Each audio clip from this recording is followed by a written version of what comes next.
अखंड ज्योति दिसंबर 2021।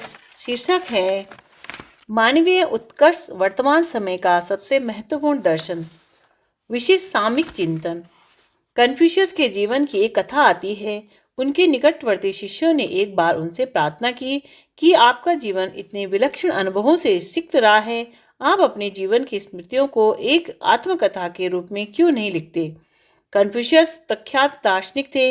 उन्होंने अनुभव किया कि उनके शिष्य सही कह रहे हैं। उनके जीवन के अनुभवों को अन्य लोगों के लिए लिखने की आवश्यकता है ताकि वे भी उनसे प्रेरणा ले सके। अगले ही दिन से कन्फ्यूशियस अपनी आत्मकथा को लिखने के लिए बैठ गए। कई दिनों तक वे लिखने में लगे रहे। शिष्यों की उत्सुकता उनके लेखन की गति के साथ और बढ़ रही थी। एक दिन एक बड़ा सा कागजों का पुलिंदा कन्फ्यूशियस ने अपने शिष्यों को थमाया और उनसे बोले, मेरे जीवन के सबसे कीमती अनुभव इसमें लिखे हुए हैं।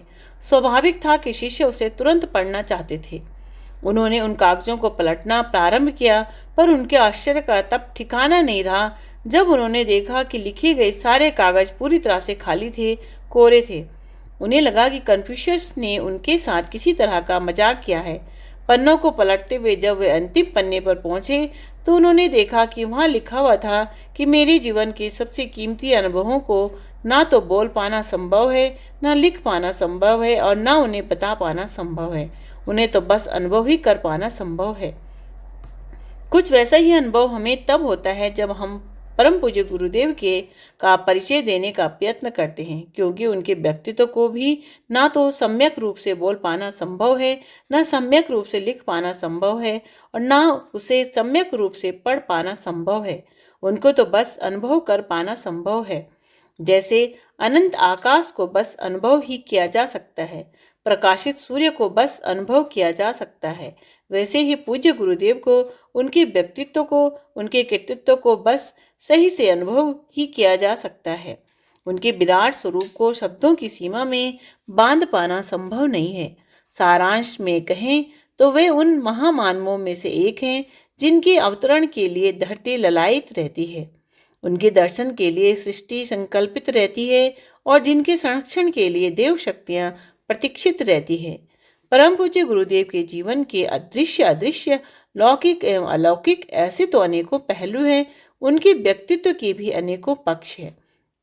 एक चिंतक के रूप में, एक दार्शनिक के रूप में, एक लेखक के रूप में, एक सुधारक के रूप में, एक तपस्वी के रूप में, एक साधक के रूप में, एक लेखक के रूप में, एक वक्ता के रूप में और एक युग दृष्टा के रूप में।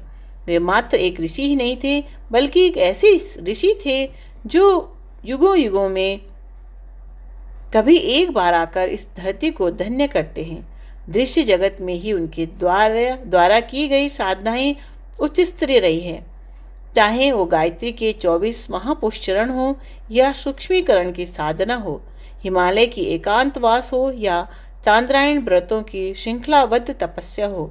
उनके समीप बैठने मात्र से ऊर्जा का एक ऐसा दिव्य संचार मनोमस्तिष्क में होता था जिस विषय पर कितना ही प्रयत्न करें, बोल पाना व लिख पाना संभव ही नहीं है।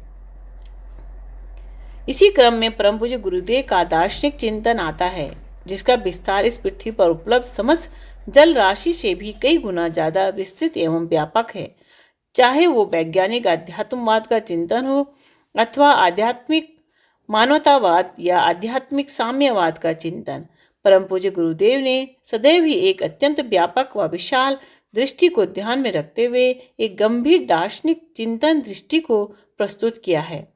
मनुष्य की एकाकी एवं सामूहिक उत्कर्ष के उद्देश्य को परिपूर्ण करने के लिए, मनुष्य में देवत्व के उदय के लक्ष्य को प्राप्त करने के लिए एक आध्यात्मिक समाज के निर्माण का संकल्प भी एक ऐसा ही महत्वपूर्ण दार्शनिक चिंतन है।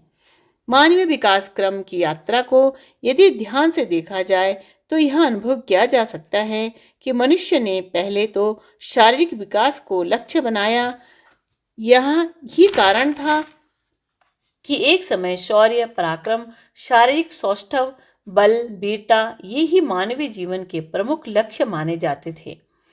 भारतीय राजाओं की गौरव गाथाओं से लेकर ग्रीकों रोमन शासकों की वे कहानी किस्से जिनमें उनके सिंहों व्याघ्रों से लड़ने की बात कही गई है, इसी भाव को लक्ष्य में रखकर लिपिबद्ध की गई है। इसके बाद मानसिक संकल्पना व भावना का उदय हुआ। इस विकासोपलब्धि का परिणाम यह रहा कि गंभीर साहित्यिक रचनाएं, टीकाएं, ग्रंथ, मीमांसाएं, दर्शन इत्यादि स्वरूप का व आकार ले सकें। मानवीय विकास की यह यात्रा फिर बौद्धिक वर्चस्व के सोपान पर पहुंची, जब पुरानी मान्यताओं के टूटने का क्रम चला और वैज्ञानिक आविष्कारों की गूंज से धरती तो क्या अंतरिक्ष भी अनुगुंजित होने लगा। दार्शनिक दृष्टि से प्रश्न उठता है कि बौद्धिक वर्चस्व के बाद क्या? ऐसा पूछे जाने के पीछे कारण भी स्पष्ट है। बौद्धिक विकास से उपजे दुष्परिणामों से कौन अपरिचित है? पर्यावरण प्रदूषण से लेकर वातावरण की विकृति, विकिरण व संक्रमण से लेकर संवेदनहीनता, ये सब मिलकर विनाश की एक ऐसी परिस्थिति को जन्म दे रहे हैं कि आज का इंसान बर्बर पशुओं से भी ज़्यादा खतरनाक हो गया है। अभाव, अस्थिरता, अशांति आज के मानवीय समाज का पर्याय बन चुके हैं। परम पूज्य गुरुदेव ने इस संदर्भ में लिखा भी है कि संकट की सामान्य परिस्थितियों से तो मनुष्य स्वयं ही निपट लेता है, पर जब असामान्य स्वर की संकटग्रस्त विपन्नताएं उत्पन्न हो जाती हैं तो सृष्टा को स्वयं ही सक्रिय होना पड़ता है। वैसे भी सर्व सामान्य के लिए उत्थान के साधन जुटाना कोई आसान कार्य नहीं है। फिर पतन के गर्त में द्रुत गति से गिरने वाले जनमानस को उलट देना तो और भी कठिन है। इस कठिन कार्य को सृष्टा ने समय समय पर स्वयं संपन्न किया है, जिसे अवतार प्रक्रिया कहा गया है। आज की इस विषम वेला में इस अवतार प्रक्रिया को प्रस्तुत होते हुए कोई भी प्रज्ञावान प्रत्यक्ष देख सकता है।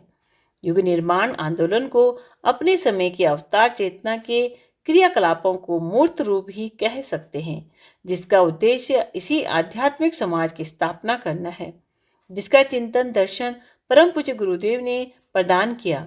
यही प्राण प्रवाह युग निर्माण के क्रियाकलापों में प्रवाहित होने के कारण परम पूज्य गुरुदेव ने इसे अवतार प्रक्रिया की संज्ञा दी।